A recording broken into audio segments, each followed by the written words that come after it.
Believe it or not, this information just got passed on to me. I did not know about this, but our next comedian, it's been completely a full year that I started opening up for her to do stand-up. It's her birthday as far as a comedian goes. Give her a warm welcome to the lovely Yasi.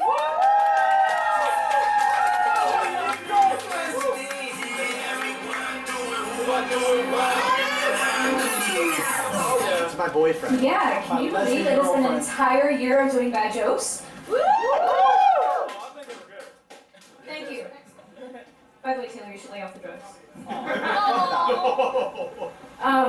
Since this was brought up earlier, I feel like I should mention, did anyone else feel like, as they were watching Dark Knight Rises, that it was essentially Nigel Thornberry playing the villain? They had to pick the jolliest British man to play Bane? Really? Yeah, that was intimidating. So, I recently became aware of My Little Pony and its fandom. If you don't know what that is, and I don't know how you avoided it this whole time, but they're called bronies. And thank you. It's just, it concerns me a little bit. Because I'm curious about what it says about our education system when a cartoon about flying rainbow-colored animated horses intended to teach 8-year-olds lessons about how to be a decent human being is beloved by 20-something frat boys, for it's easy to understand lessons about how to be a decent human being. I'm sure. And speaking of animated shit, I just went to Anime Expo last year, or not last year, last month, hi. I'm doing this sober, which is strange, so bear with me. But I feel like there must have been more than the usual number of traps this year, because I swear to God I heard twice the number of complaints about traps this year. And of course it's only coming from the straight guys, because of course you guys would complain about traps at your once-a-year event. And you know, my response to these complaints is always going to be a very polite and supportive, fuck you. That's not really gonna happen. Calm down, keep it in your pants. But it's just, I just have a question for you guys that complain about traps at cons. Have you actually been to a gay club? Oh. Yeah! Let me lay it out for you then. On any given night, yeah, Kimmy's waving. On any given night at a gay club, it is comprised of about 60% gay men in various states of undress, or just naked, depending on the club you go to. Shout out to the Abbey. Oh shit!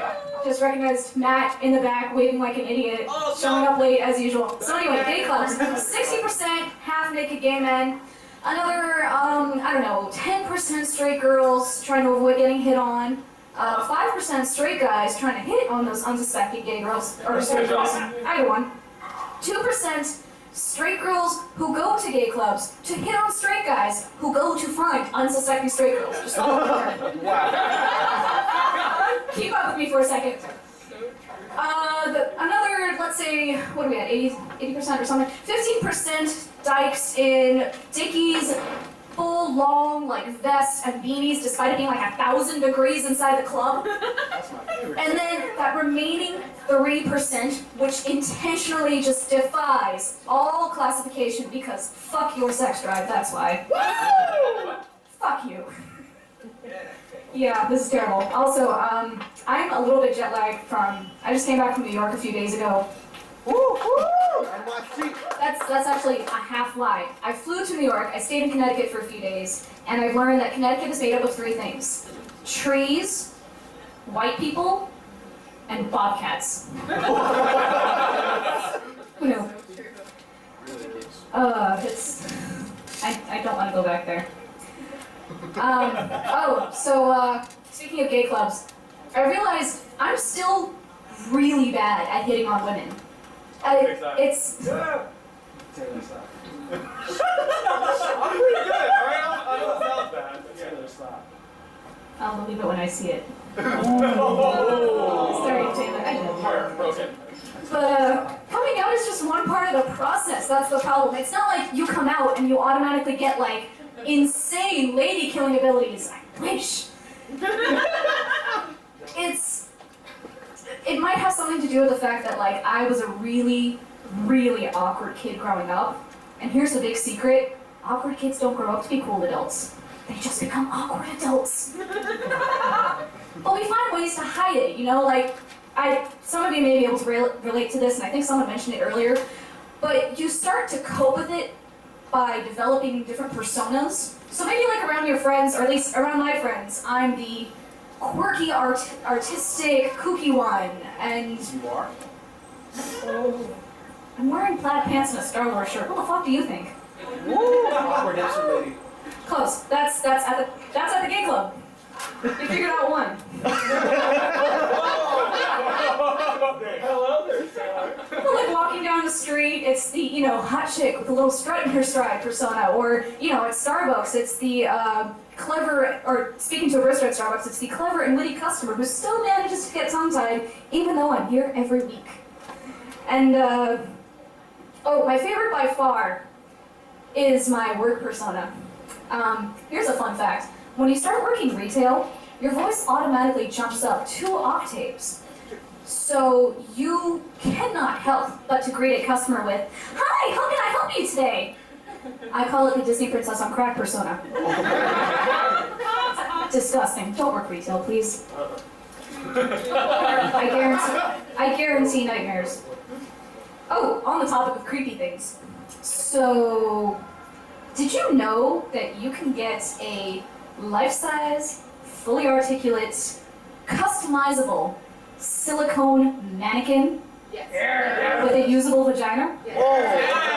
Let's do this! Of course you guys know. I forgot what crowd I was talking to for a second. You could purchase them at AX! I know!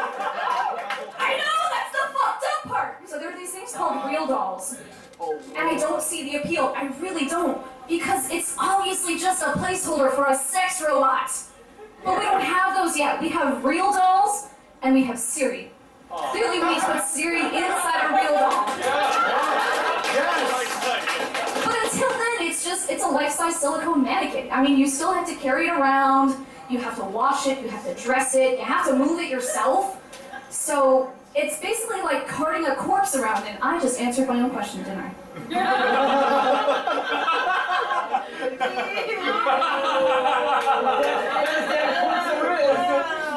I'm so sorry about that. Don't be. I'm just kidding, I'm not. But, Hell yeah. But even that is not the weirdest thing to me. Like, I feel like even a step below that, a very small step, grant you, even below that are the guys who have, like, the body pillow girlfriends. Yeah. Where it's like, is that the poor man's real doll? It's like, I don't have 5K for a customized little Hatsune Miku. Oh, wait a minute. Scroll down. The body pillow's only $30? Score! Is that the thought process? Cause, alright, you know what, actually, I have to step back for a second. I feel bad about that joke. Like, I genuinely feel bad. That's cool.